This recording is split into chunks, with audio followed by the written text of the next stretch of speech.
Hola, ¿cómo están? Hoy, dentro de los webinars del IEC con una nueva actualización tecnológica, vamos a entrar en un tema realmente interesante, el cual preparé una estructura, una secuencia de presentación que ahora les paso a comentar sobre cómo entrenar a un modelo de inteligencia artificial en procesos. Esto es interesante pues requiere de una serie o cantidad de herramientas para ponerlo en marcha y es lo que vamos a ver digamos, en esta hora y en una manera condensada, pero con algunos ejemplos gráficos que nos van a guiar.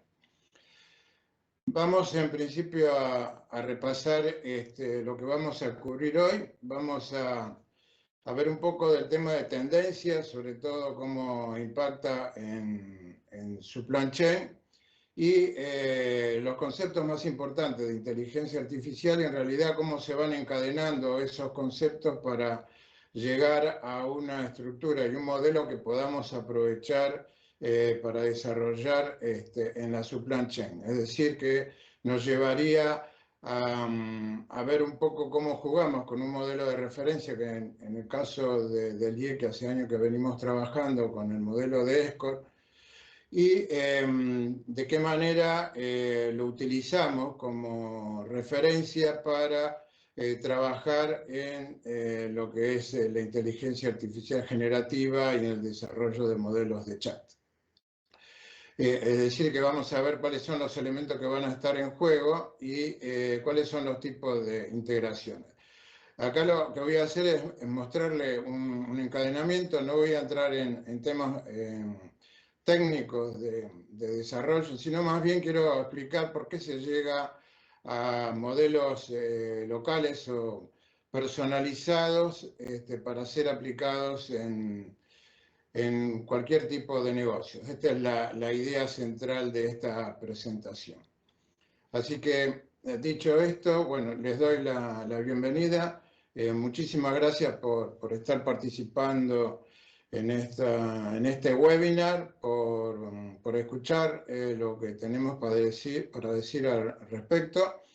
Y completo, para los que ya no me vieron en webinars anteriores o no tuve el gusto de tenerlos como alumno, mi nombre es Jorge Abayay, yo soy profesor del IEC, desde casi de los comienzos, diría que los comienzos del IEC, casi de los fundadores, y a lo largo de todos esos años, hasta llegar a esta época, he desarrollado cursos orientados a supply chain, implementaciones, ERP, diseño de procesos, etcétera, hasta llegar, digamos, en este camino de aprendizaje continuo a empezar, desde que se lanzó todo esto, a estudiar todo el tema de inteligencia artificial y cómo la podíamos aprovechar en la supply chain. Y esta es la idea un poco de cómo me fui formando y creo que muchos de los que estamos en esto seguramente vamos aprendiendo a lo largo del camino de todo lo que es logística, supply chain y cómo aprendemos cosas nuevas como esto que está ocurriendo con la inteligencia artificial. Solo paso un aviso de 3 segundos nomás.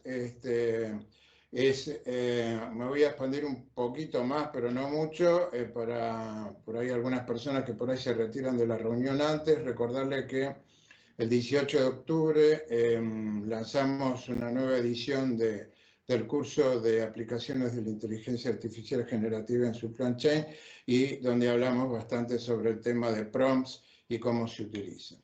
Dicho esto, entonces avanzamos sobre la presentación. La primera cosa que surge constantemente, y siempre lo reflejo en los webinars, es que si uno entra en las noticias, yo, por ejemplo, uso muchas veces para ver novedades rápidas, unas búsquedas en Microsoft Bing sobre inteligencia artificial en las empresas.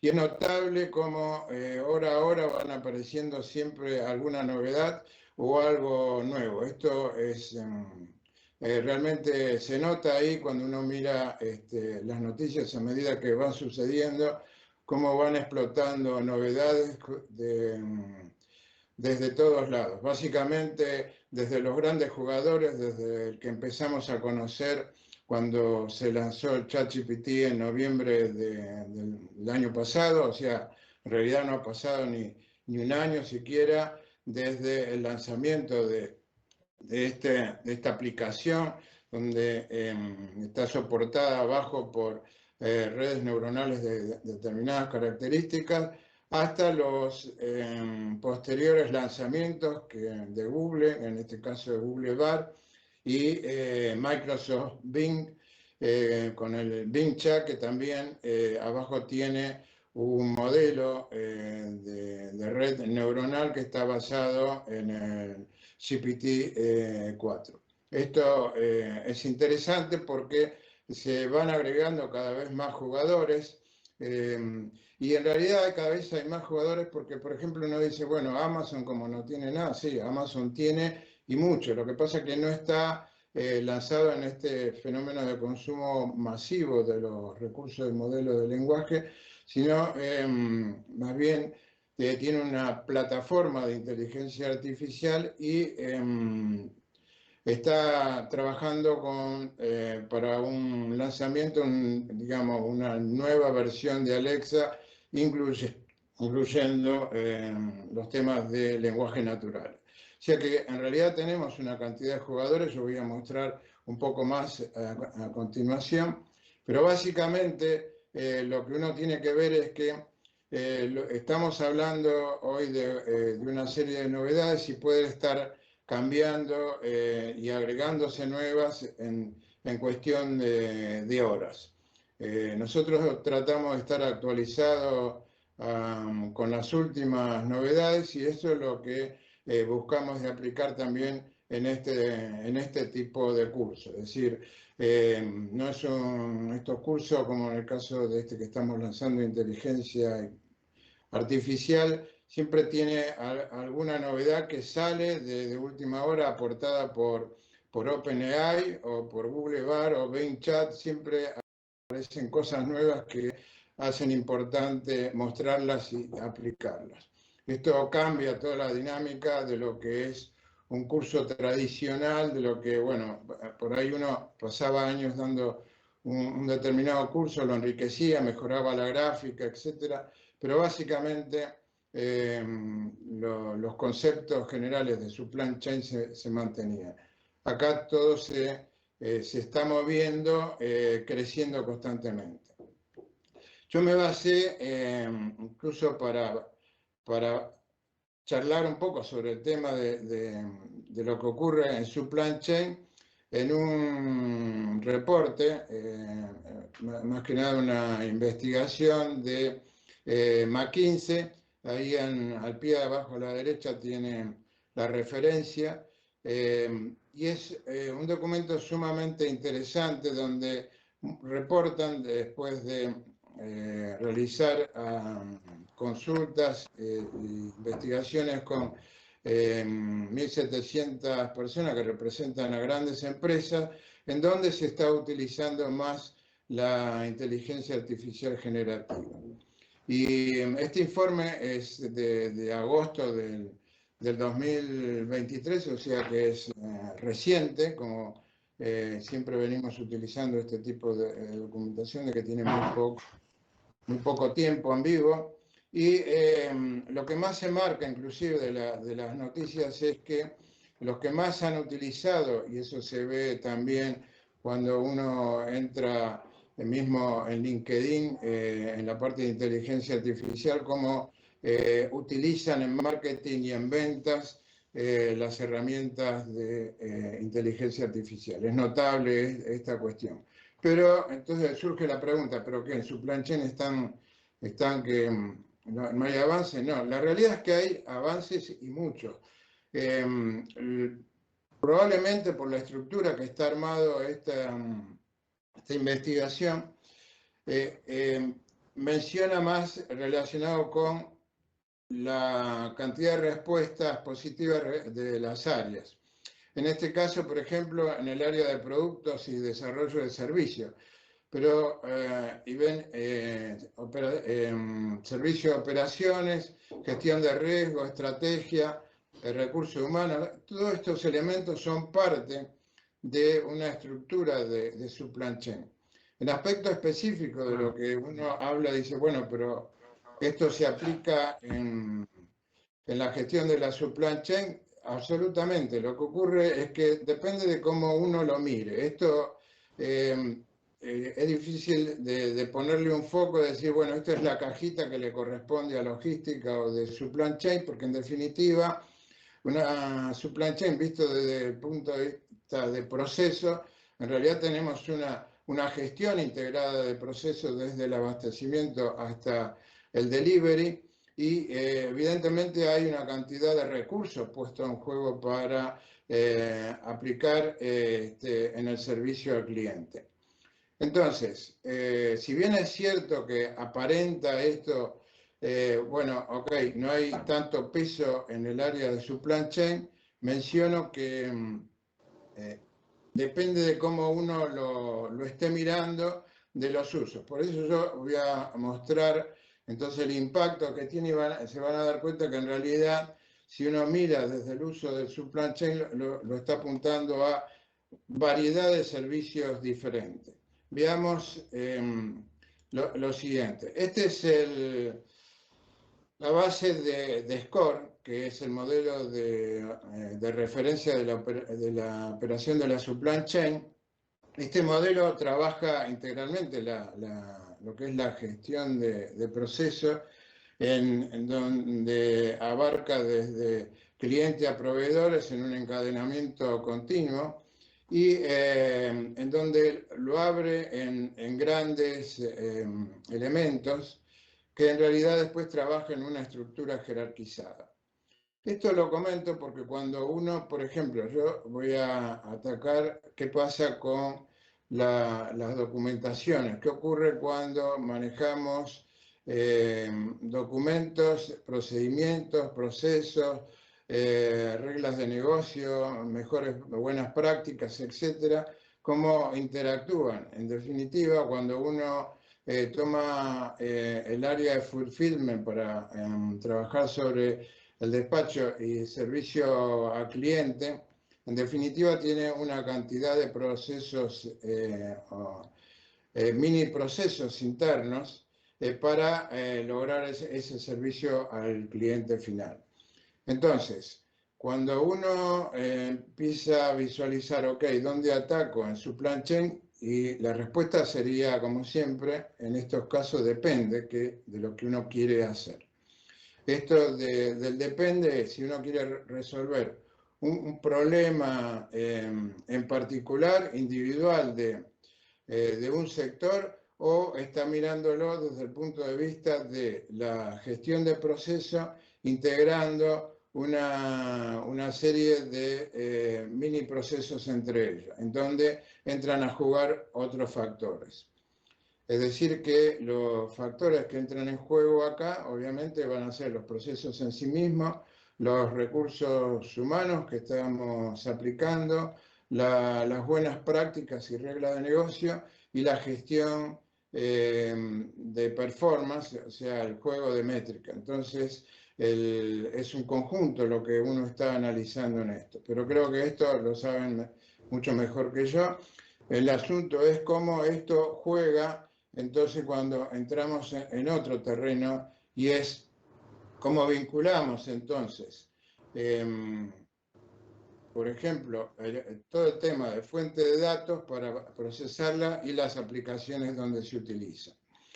Esto nos lleva a ver lo siguiente. Esto es mirarlo desde el ángulo de origen de los datos, porque en definitiva una supply chain se alimenta constantemente de información y de datos que van circulando en todos sentidos.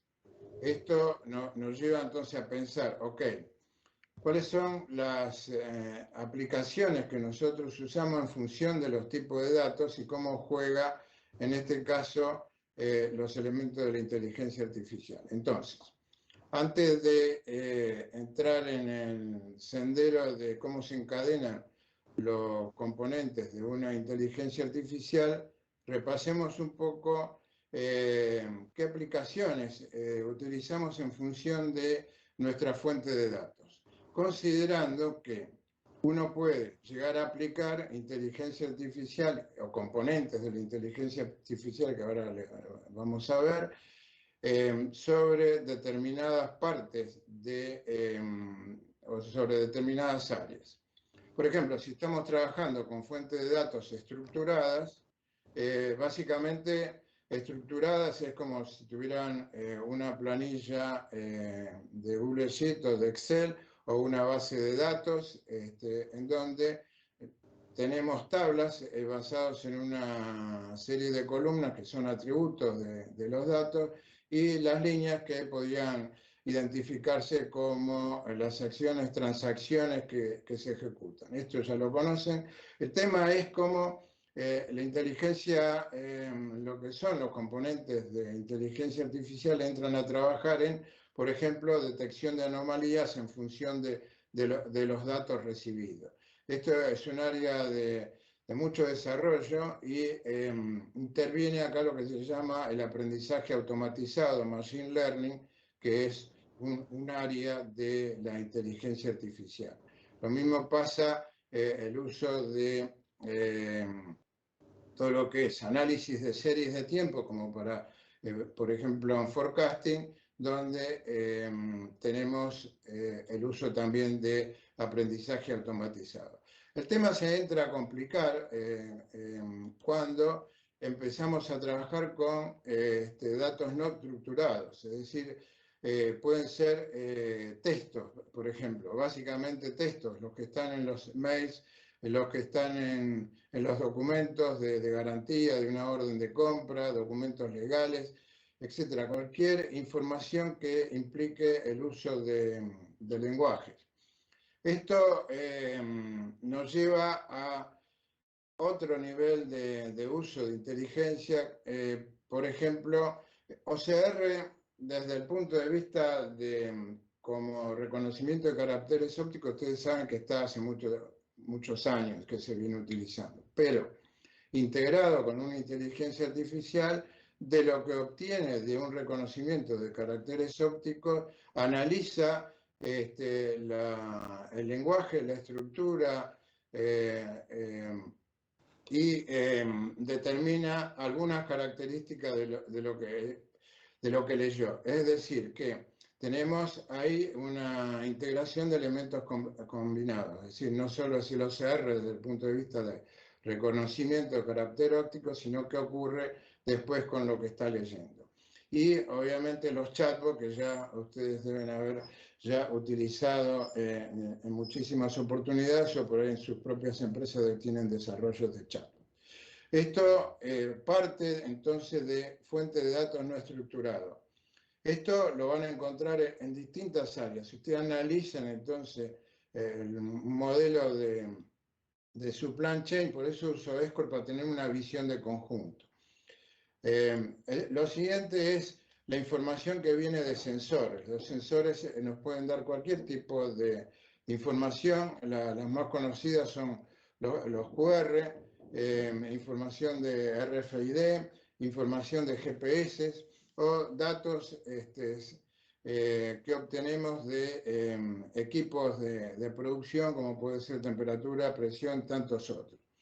Esto implica utilizar otros elementos de inteligencia y depende entonces de este tipo de información como qué área o qué elementos usamos de inteligencia artificial. Es decir, las aplicaciones es probable que para ustedes, que seguro que es conocida, pero ¿qué pasa cuando empieza a intervenir jugando en distintas áreas y donde ustedes se posicionen dentro de una supply chain? ¿Cuáles son los componentes que necesitan por área? Por ejemplo, los otros tipos de fuente de datos es voz. Entonces eso dio pie a otro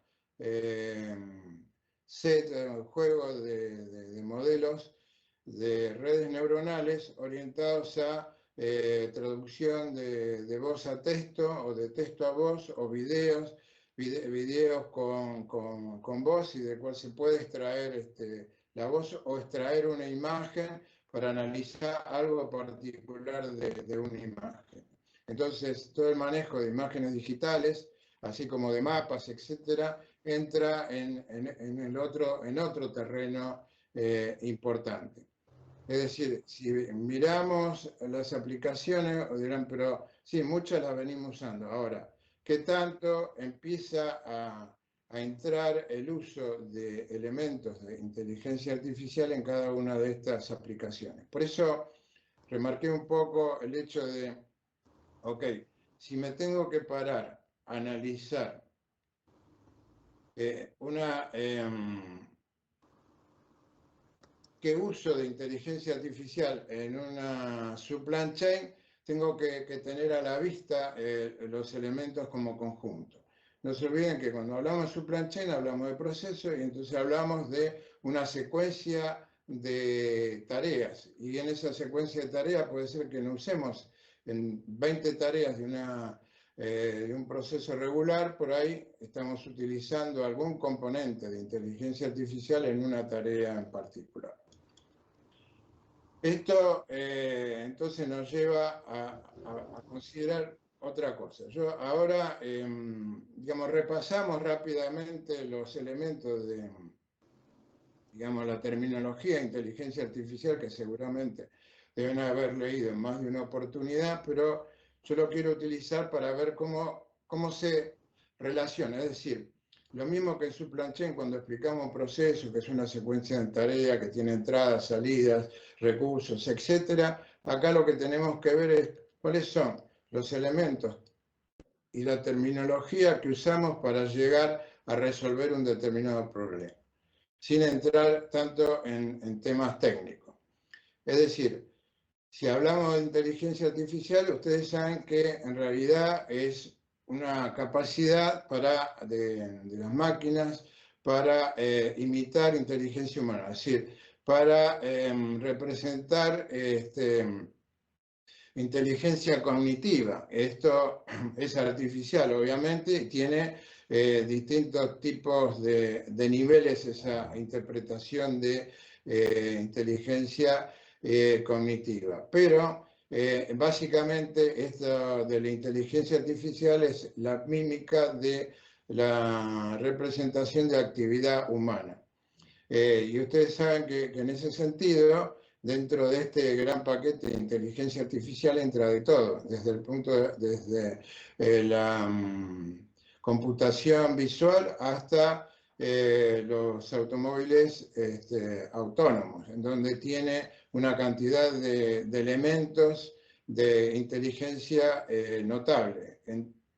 Entonces, esto como es una especie de gran paraguas y todo parece, o da pinta de que todo es inteligencia artificial, en realidad tenemos que reconocer dónde se aplica y cuáles son los componentes. Y ahí es donde surge esto de aprendizaje automatizado, porque esto nos lleva a una especie de máquina que aprende de los datos que le entregamos. Estos datos tienen, digamos, determinadas características y en función de esas características utilizamos determinados modelos de aprendizaje automatizado. Esto es, por ejemplo, existe lo que se llama aprendizaje supervisado, supervisado y otros que son no supervisados. Esto es, cuando tomamos un conjunto de datos y lo estamos analizando, como por ejemplo puede ser una planilla, un supervisable tendríamos que indicar de los atributos cuál es, digamos, la referencia o dato que queremos utilizar para hacer una predicción. Esto nos lleva entonces a determinado tipo de facilidades que depende de cómo lo usemos. Por ejemplo, en supervisado podemos estar hablando de regresión, que es el mecanismo de predicción utilizando datos numéricos. En otro caso podemos estar hablando de clasificación. En no supervisados podemos estar hablando de agrupamiento de determinado tipo de información por sus características y en función de eso hablamos como de una clusterización, ¿cierto? Pero esto es básicamente, son todas herramientas ya disponibles y que ya, digamos, han perdido ese miedo a cómo utilizo esto. Y finalmente, lo más interesante de todo es que llegamos a esta parte del aprendizaje profundo, donde hablamos ya de las redes neuronales. Las redes neuronales nos llevan a otro terreno, y ¿existe una sola red neuronal? ¿Cuántas redes neuronales hay? ¿Qué implica esto? Una red neuronal implica, entonces, básicamente se componen una serie de nodos. Los nodos están conectados a través de capas y tienen determinadas características de conexión entre ellas. En definitiva, lo que tenemos son algoritmos o modelos que van determinando en cada nodo cómo sigue hacia adelante. Y en función de eso existen distintos tipos de redes neuronales que depende del uso que le queremos dar, varía entonces la característica de esa red neuronal. Esto es lo que justamente nos lleva a otra cuestión interesante, y es el desarrollo entonces de los modelos de lenguaje grande. Quiere decir que dentro de esas redes neuronales que nos permiten manejar distinta estructura de datos, y esto es lo importante, quiere decir, en una red neuronal puede entrar distintos tipos de datos. De acuerdo a lo que habíamos visto, pueden entrar datos estructurados, datos no estructurados, pueden entrar video, puede entrar sonido, etc. Depende entonces el modelo de lenguaje que desarrollemos, que en definitiva lo que ese lenguaje es un algoritmo basado en el gran concepto de inteligencia artificial. O sea, el modelo de lenguaje grande o Large Language Model son, en definitiva, grandes redes de nodos que se procesan de acuerdo a lo que queremos hacer. Básicamente, uno los conoce más por la orientación a comprender el lenguaje de texto, lenguajes o texto, voz también, y tienen una serie de técnicas que pueden estar incluso lo que hablamos de supervisadas. Ahora, estos modelos de lenguaje hay en el mercado una cantidad, ahora las voy a nombrar, muchas les va a resultar conocidas, pero esto es importante entender por qué después uno estructura determinados desarrollos en función del modelo de lenguaje que quiera utilizar.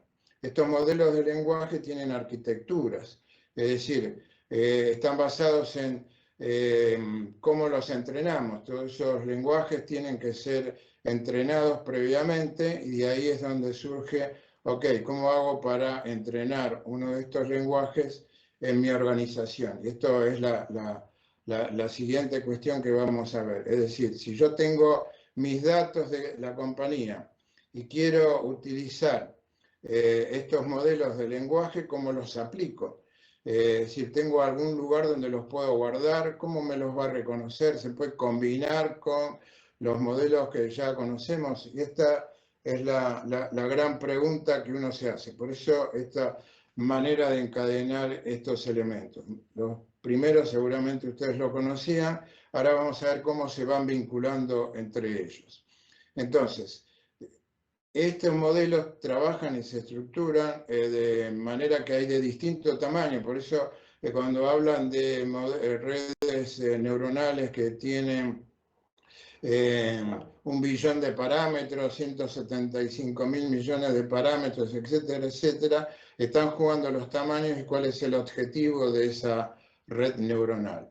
Entonces tienen distintos mecanismos de trabajo Y obviamente siempre va a ocurrir lo mismo como pasa en cualquier tecnología, va a haber una entrada que va a ser alguna consulta de usuario y va a haber un resultado de lo que sale de la red neuronal. Es decir que, en definitiva, entra y sale información y eso lo convierte muchas veces en una enorme caja negra. De ahí que muchas veces dicen, bueno, pero no sabemos qué pasa ahí adentro. De hecho, en realidad, con tantos billones de parámetros, es difícil de determinar por dónde va pasando y por qué determina en un momento una cosa y en otro momento otra cuando la pregunta es exactamente la misma. Esta es una de las cuestiones interesantes.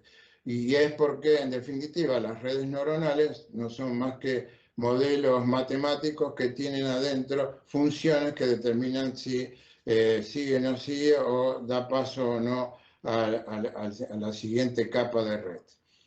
Entonces, estas arquitecturas nos llevan a ver qué tipo de aplicaciones tenemos. Esas aplicaciones son, obviamente, generación de texto, son generativas desde ese punto de vista, traducciones automáticas, redacción de resúmenes, obviamente de un texto que lo llamamos prompt, no lo he mencionado, pero básicamente esa estructura de texto armada de determinada manera es lo que se debe llamar un prompt.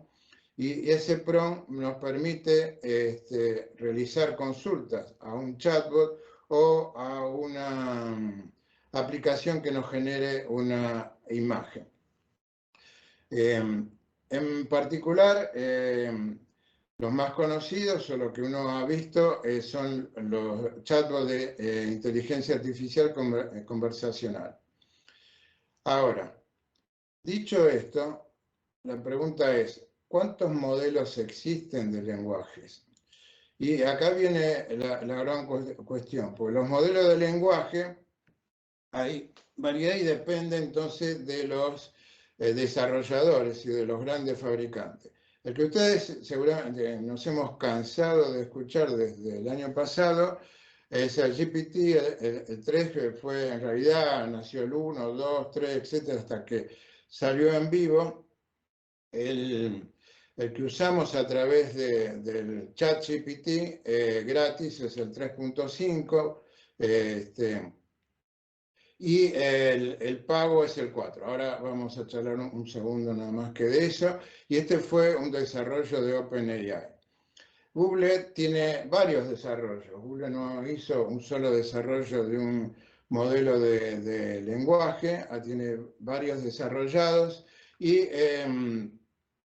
que los utilizó para determinado tipo de objetivos.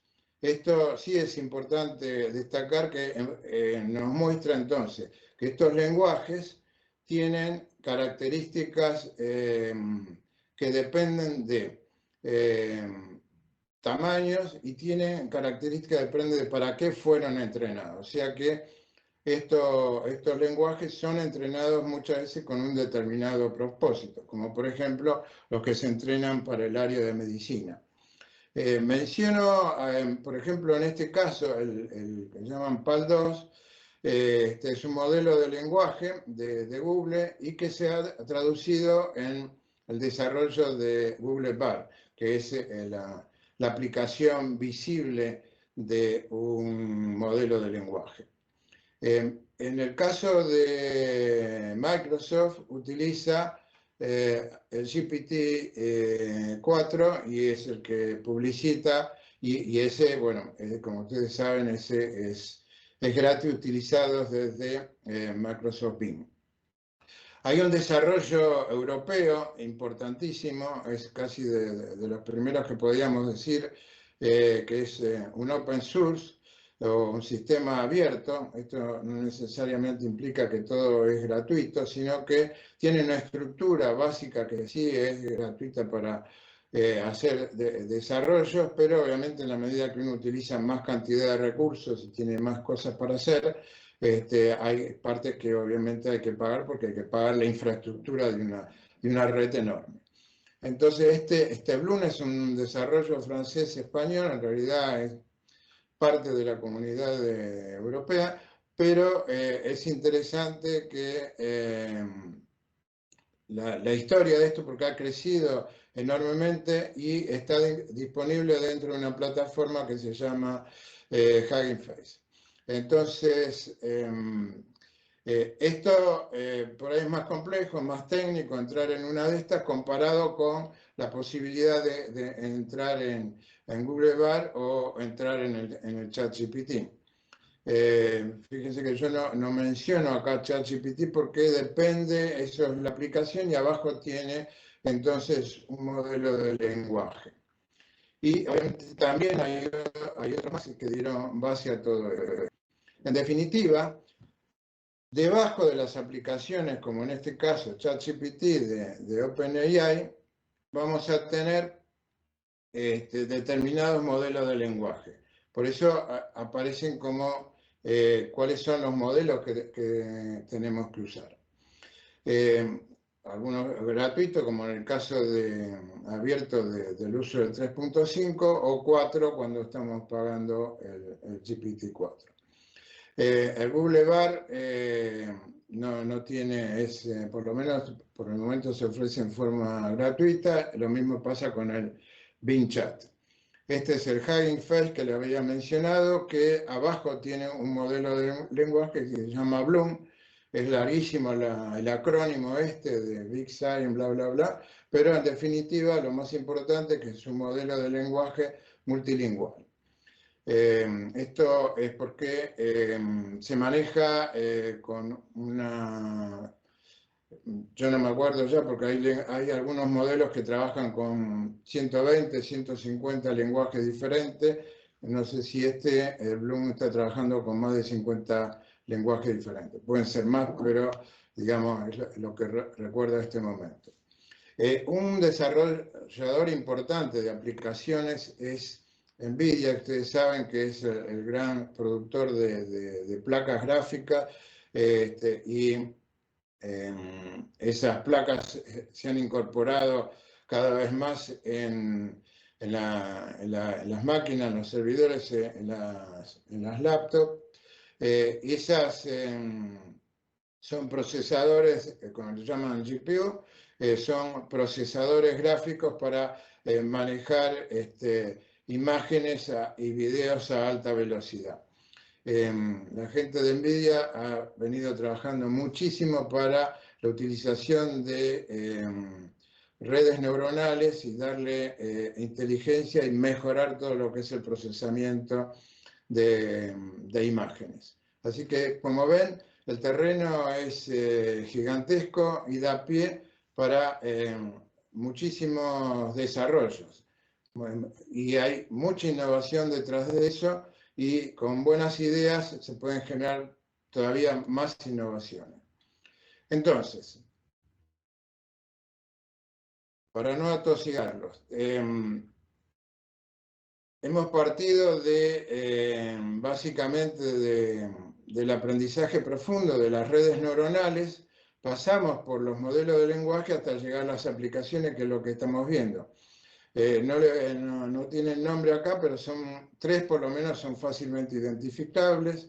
Esta de acá es el ChatGPT. Como ven, tiene dos posibilidades, con el modelo de lenguaje 3.5 o el 4, que está en gris acá, como ven, porque es una versión paga. De todas maneras, esta versión trabaja muy bien, aunque si uno quiere hacer desarrollos un poco más avanzados o trabajar en algoritmos o funciones matemáticas o trabajar con acceso a otros sitios de web, entonces ya acá estamos un poco más complicados, porque esta de acá, la que es de acceso libre, está cargada tenemos hasta noviembre del año pasado, y en realidad la carga empezó mucho antes, así que bueno, nos faltan datos seguramente si queremos ver más atrás más adelante para esta fecha. En ese caso, por ahí uno tendría que irse para trabajar con datos actualizados y digamos, hacerlo de manera libre, utilizar Google Bar, que es que está acá, y si no, Microsoft Bing con bueno, las limitaciones que pueda tener en determinado tipo de información. He dejado para el final a este jugador, en realidad que es Perplexity, es una interfase donde abajo tiene una red neuronal en donde tiene facilidades de acceso, obviamente tiene una parte libre y una parte paga, pero es lo que vienen haciendo otras compañías que vienen desarrollando aplicaciones con un determinado fin, en donde abajo tienen uno de los modelos de lenguaje. Es decir, de la misma manera que si uno mira al nuevo Bing, si se quiere, y abajo tiene GPT-4, bueno, acá tenemos este Perplexity, que depende de lo que queremos hacer, nos permite hacer una cantidad de consultas, guardar, enviar información, resultados, etcétera, pero simplemente la traje a colación para indicarles que debajo siempre va a haber una red neuronal y va a depender de esa red neuronal lo que podamos llegar a hacer o no. Entonces, las compañías que vienen desarrollando este tipo de aplicaciones ven a qué se van a atar para hacer sus propios desarrollos. Entonces, acá surge otra pregunta. Ok, y volvemos, entendido esto, y entendido otra cuestión, perdón que se me quedó, es si nosotros quisiéramos utilizar nuestros propios datos en alguno de estos chatbots inteligentes, en realidad la inteligencia está en la red neuronal, pero digamos, estos chatbots, tendríamos que utilizar técnicas de prompt para darle información digamos, información propia para que la analice y después juegue con la información que esperamos que obtenga de su estructura de la red neuronal. ¿Esto qué quiere decir? Que si nosotros, puesto de otra manera, si nosotros queremos tomar nuestra información y aplicar y hacer preguntas sobre nuestra información utilizando los criterios de una red neuronal, o sea, un modelo de lenguaje grande donde está soportado, tendríamos que utilizar técnicas de prompt, lo cual se puede hacer, obviamente, pero se la tendríamos que indicar dentro de por ejemplo, el ChatGPT, y cargar nuestra información y hacerle una pregunta basada en nuestros datos y preguntarle lo que queremos hacer en relación a esos datos. Es decir, que si le damos un informe de, por ejemplo, una planilla para que nos dé un análisis de la lectura de los datos de una planilla, lo que ocurriría es que nosotros tendríamos que dar, obviamente, esa planilla, la analiza y le pedimos a través de esa capacidad de inteligencia que tiene para que nos explique qué dice la planilla. Es decir, ustedes pueden tener una matriz de datos y decirle, dame el análisis de esta matriz de datos. Esto es lo que ocurre, pero ustedes tendrían que estar alimentándola todas las veces que sea necesaria que hagan para hacer ese análisis. Es decir, se están poniendo en una plataforma que en este caso es libre, y acá son donde surgen siempre las recomendaciones, cuidado con lo que cargan en una de estos chatbots, a menos que estén pagando un servicio y le aseguren entonces la privacidad y la seguridad de sus datos. Acá tendríamos en nuestros datos puesto un poco que no sabemos qué ocurre ahí abajo. Si nosotros queremos utilizar nuestros propios datos, obviamente hay que pagar un servicio que como tiene Google en la nube o como tiene Amazon o por ejemplo Microsoft con Azure AI, esto no hay ningún problema. En ese caso uno está pagando un servicio y se asegura, digamos, determinado nivel de privacidad. Obviamente depende de los acuerdos de servicio que tengan con cada una de las compañías. Si lo tienen libre, sus datos están ahí disponibles. Ok, puede que no ocurra nada, pero conviene tener algunas precauciones. Bien, entonces, ¿qué ocurre entonces en lo que sigue? Es decir, si yo lo quiero utilizar en supply chain. Y acá necesito explicarles algo a través de una secuencia gráfica. Ustedes, como ven, siempre hemos trabajado con lenguaje natural, el lenguaje que uno se expresa en cualquier idioma.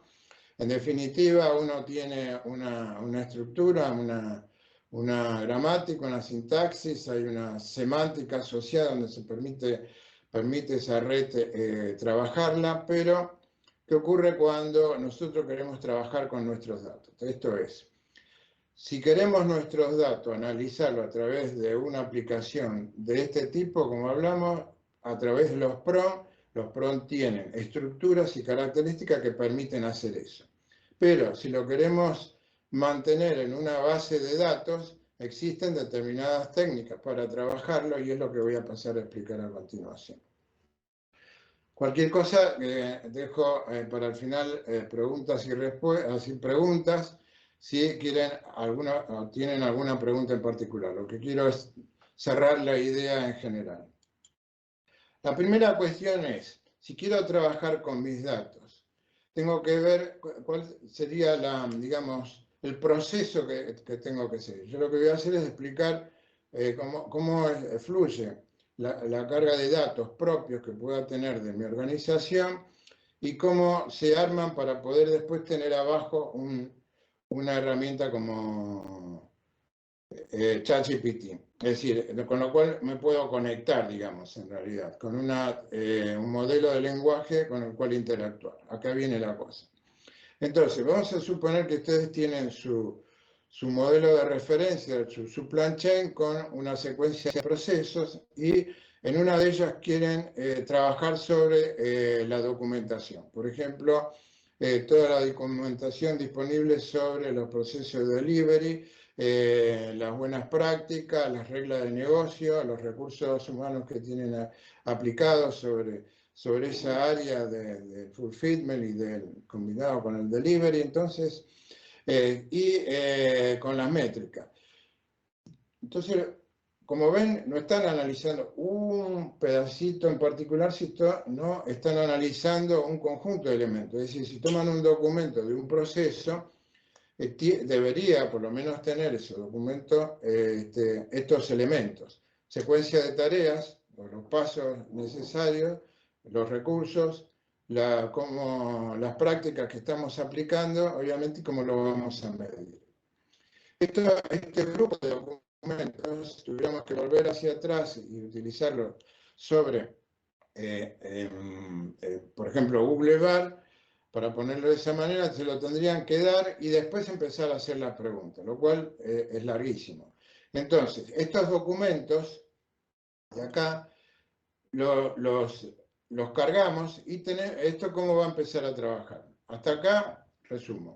Tenemos nuestro proceso de supply chain y tomamos un área para decir quiero trabajar con mis propios documentos para hacer tanto análisis de información, analizar consistencia y congruencia de los datos e información disponible en los documentos, buscar mejorarlos, etc. O tener mi estructura de base de datos documental de los procesos de supply chain. Para hablar de una parte. También obviamente puede ser de información de planillas, obviamente, y de todo tipo de datos que uno quisiera analizar. ¿Esto cómo trabaja? Tiene dos partes. Por un lado, los documentos, como obviamente no lo estamos cargando en una interfase de usuario como Bar o Bing o ChatGPT, lo trabajamos, tomamos el documento y eso tiene dos tareas combinadas. uno lo que hace todo eso, ese texto lo divide, lo fracciona, lo va cortando en pedacitos, digamos, toda esa estructura de texto, y tiene una técnica para dividirlos, para tener elementos comunes. Lo que está buscando esta técnica es identificar, entonces, de la estructura de un texto, no solo desde el punto de vista de los elementos gramaticales, sino desde el punto de vista también hasta semántico, es decir, cuál es la estructura o composición de ese texto. Entonces, lo que se logra es, a través de esta primera parte, es que el texto se divide. Inclusive, el texto desde el punto de vista cuando uno utiliza las versiones pagas de ChatGPT, lo que nos cobran a nosotros son lo que llaman tokens, que son piezas individuales de cómo fracciona un determinado texto. Ese fraccionamiento son la unidad de medida por la cual después nos van a facturar, como si fuera un kilowatt hora. Es decir, tantos 1000 tokens, tanta plata. Es decir, esto es lo que ocurre. O sea que este mecanismo, digamos, manejado para token, en el caso de trabajar con texto, lo que se está buscando es buscar elementos comunes de los textos para poder agruparlo. Imagínense si uno carga toda la documentación y tiene que empezar a buscarlo. Esto, una cosa es tener un índice, un search de esa documentación, es decir, busco el documento número tal, y uno puede decir, tiene una base de datos documental, pero acá no es una base documental. Entonces estamos armando una estructura para ser consultada a través de un modelo de lenguaje. Entonces, es totalmente distinto el fenómeno a un search. Esto es como uno dice, bueno, usamos un buscador, es un search con índice que tiene una determinada estructura. Acá estamos hablando ya de otra cuestión. Para eso, estos documentos se fraccionan, se dividen en partes, y esas partes a su vez, a continuación, necesitan ser trabajadas desde el punto de vista de lo que se llaman embedding generation. El embedding es tomar los textos y convertirlos en estructuras numéricas, es decir, lo convierte en una estructura de vectores. ¿Por qué? Porque este tipo de base de datos, que se llaman bases de datos vectoriales, trabajan con este fenómeno, es decir, tomar los textos que hemos dividido y los convierte en vectores. Estos vectores obviamente son numéricos, tienen una característica. ¿Para qué sirve esto? Para poder, así como los datos, ustedes hacen un análisis de clusterización, de agrupar o de clasificación, de agrupar datos de características semejantes, acá ocurre lo mismo con los textos. Esto es un estándar, digamos, lo que es el embedding. Esto es convertir texto en una estructura de vectores donde son cargados en lo que llaman una base de datos vectorial. Es decir, si uno entra en una base de datos vectorial, no es como las bases de datos que uno conoce, SQL, que tiene una estructura, uno dice, bueno, acá tengo el código del cliente, acá tengo la dirección, el saldo deudor, etcétera, etcétera. Datos que uno reconoce, o tiene datos descriptivos, por ejemplo, no estructurados, pero tiene un texto en donde tenemos la descripción o característica del cliente, o una orden de compra con la descripción del producto que estamos comprando. Esto es totalmente distinto, porque lo que tenemos es puros vectores acá adentro que son datos del cual se agrupan de determinada manera, se agrupan por características semejantes. Esto es lo que hace que la estructura de textos empiece como a clusterizarse, o sea, a estar trabajando en elementos comunes para que sea muy fácil de buscar. ¿Esto qué quiere decir? Que esta división de textos se convierte como se llaman, incrustaciones, en vectores, que son utilizados después para resolver una consulta. Hasta acá, esto después reservo para que hagan las preguntas que quieran. Pero lo importante a reconocer acá es, para que los datos de su organización o los datos que ustedes quieran analizar tienen que ir, se manejan en general de esta manera.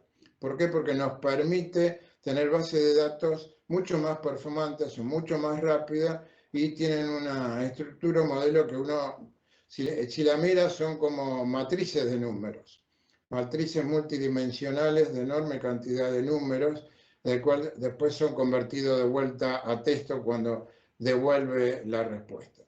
Entonces, esto se hace esporádicamente, es decir, que cuando uno va cargando los documentos, es decir, lo que hablamos antes, la información de mi compañía a través de los documentos, para ser manejada en forma masiva, se traduce en este modelo en generarlo en un determinado tipo de base de datos.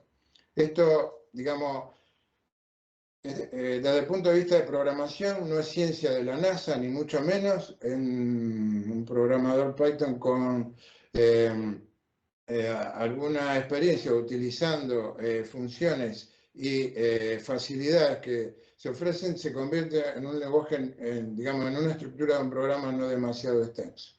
Es decir, es bien ridículamente corto el programa este. Pero básicamente lo que permite hacer ese trabajo a través de toda la facilidad. Entonces, la pregunta que dice, bueno, fenomenal, ya lo cargué, ahora, ¿cómo la consulto? Y acá viene la otra parte interesante, viene la otra parte.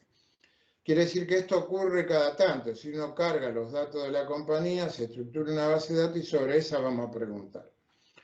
Entonces, alguien, digamos, realiza una consulta sobre esa base de datos y esa consulta, para ser reconocida y buscarla dentro de eso, también hace un proceso de embedding, la vectoriza y localiza esa información. En realidad, la estructura completa es que realizada una consulta, por un lado la convierte para poder trabajarla sobre la base de datos de documentos convertido en una base de vectores, y combinado después esa pregunta con los modelos de lenguaje que estuvimos hablando, en GPT o los que utilice Llama, Llama 2, etcétera, los que utilicen los otros proveedores de aplicaciones, genera entonces la consulta de usuario. Esto tenemos dos partes entonces, para resumirlo rápidamente.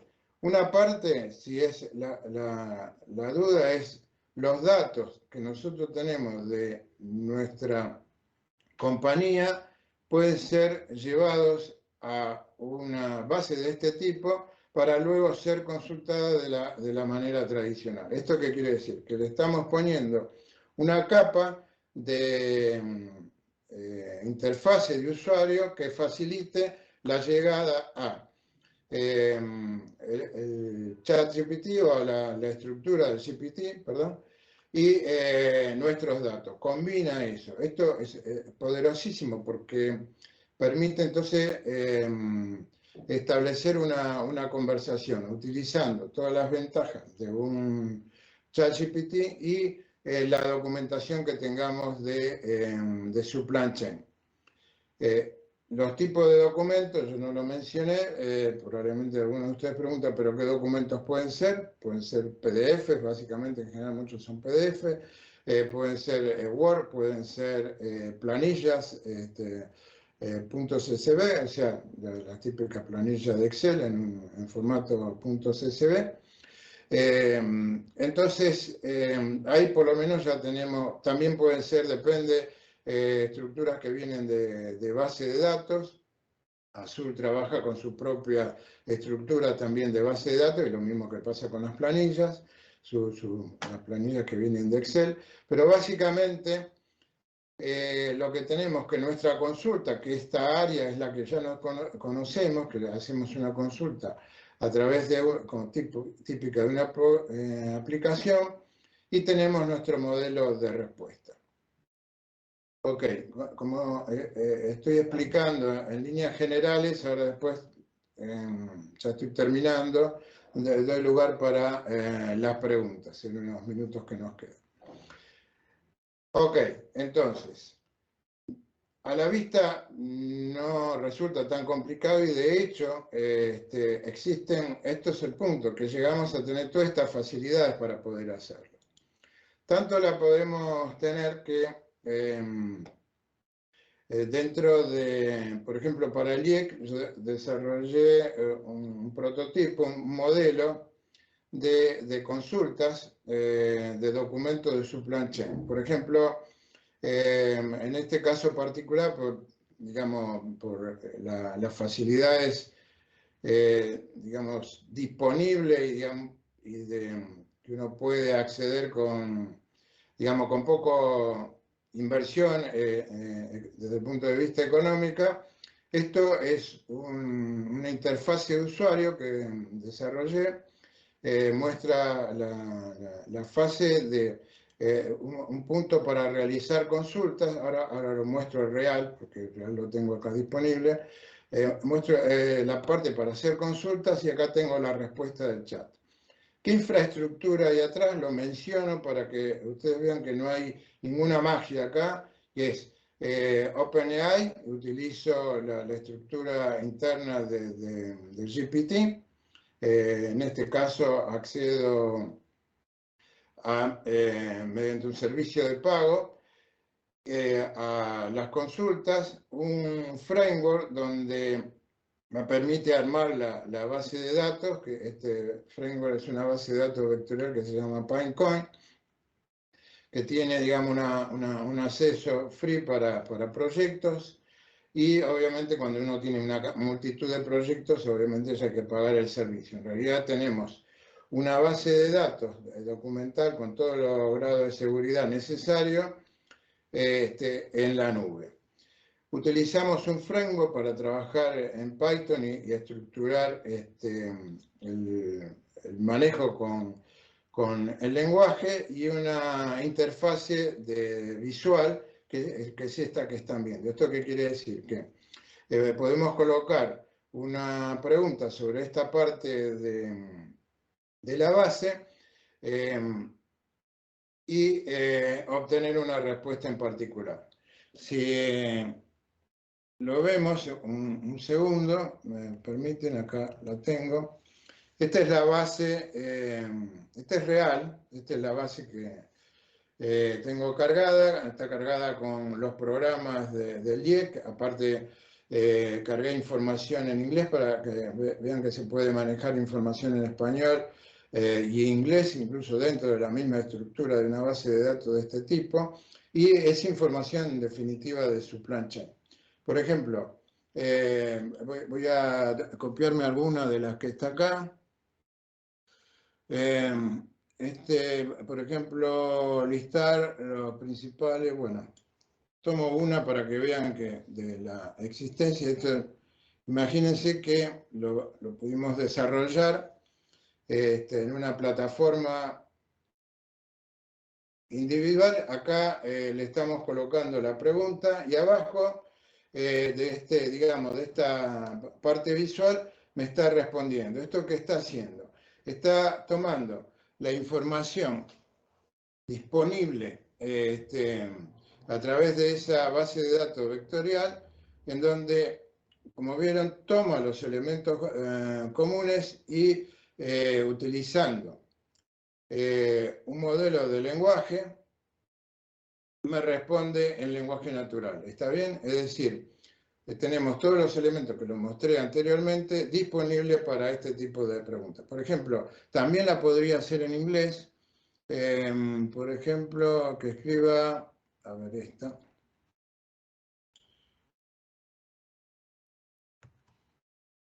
No me pongo a escribir para no aburrirlo con mi escritura. Cambio la pregunta. Obviamente esta es una interfase visual. Acá ya me está respondiendo la pregunta y me está respondiendo de acuerdo al PDF que yo le cargué, y me dice de qué se trata de acuerdo a esta consulta. Es decir, que ustedes pueden realizar consultas incluso combinando el lenguaje. A veces cuando se combina el lenguaje puede dar respuestas medias inesperadas, pero básicamente esta es la idea central. Como ven, tampoco es una cosa de la NASA, como les mencioné. Esto fue desarrollado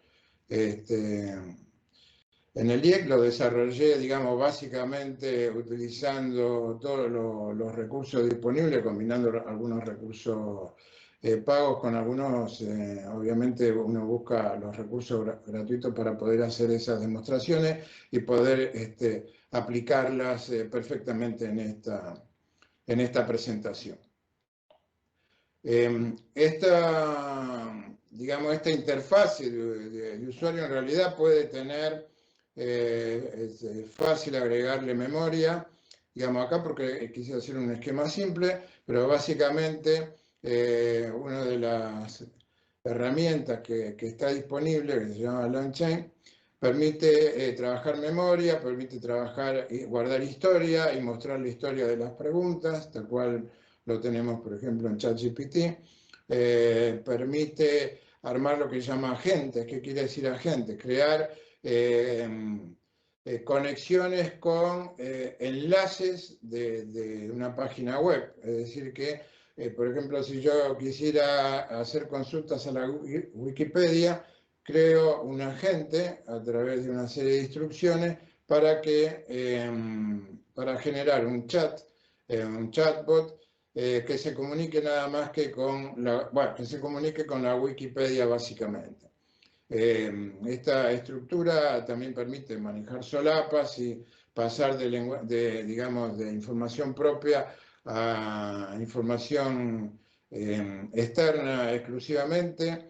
En fin, hay muchas facilidades para estructurar un modelo de estos con distintos tipos de ventanas. Digamos, el objetivo de esta presentación, y para no extenderme ya demasiado, yo me pasé 5 minutos, simplemente le quería mostrar cómo analizando, digamos, partiendo de una estructura de referencia de supply chain, vemos qué componentes necesitamos para incorporar y jugar con información propia.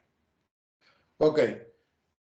Dicho esto, ya cerramos, voy a dar paso a las preguntas y antes de las preguntas simplemente les quería mencionar respecto del curso que lanzamos ahora el 18 de octubre, que justamente está pensado desde el punto de vista de conjunto, no como piezas sueltas, sino que cada actividad, desde analizar los tipos de redes neuronales, trabajar mucho sobre los temas de los diseños de PROM, que hay una lista con características muy particulares que nos permiten mejorar muchísimo la performance de las consultas que realizamos a los chatbots y nos permite, en caso de pagos, ahorrarnos una buena cantidad de dinero porque aprendemos a estructurar la información de determinada manera. Y finalmente cerramos con integración de aplicaciones, entrando en más detalles como este que les estuve contando. El curso está disponible en el sitio del IEC, en YouTube. Esto es, por ejemplo, tenemos en YouTube, si ponen @IEC supply chain, nos pueden localizar y ahí tenemos cargado los webinars y nuestras charlas. Ok, digo algo más y después, si tienen preguntas, yo con gusto, hasta donde de mi conocimiento, se las contesto. Si necesitan el certificado, lo pueden solicitar acá, webinars@iec.edu, y ahí pueden solicitar el certificado de esta presentación. Bueno.